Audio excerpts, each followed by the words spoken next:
حقیقتاً ای صخره پولادین دوران، نام تو لرزه فکنده بر دل نامهربان.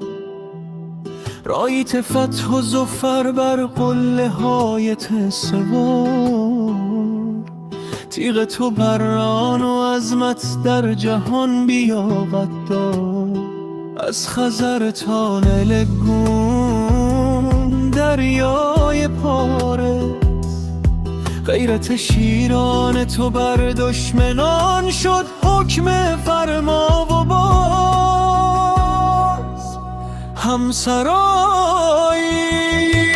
پیروز باشی مهد دل ایران، ایران من. روشن بمان چون خورشید تابان، ایران من. بر لوح عالم نقش پیروزی زدی با خون خویش.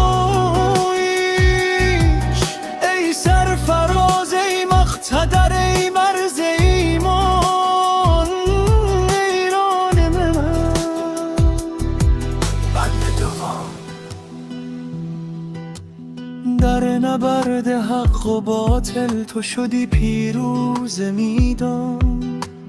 بشکنن دستت از هم منت پاک شهیدان.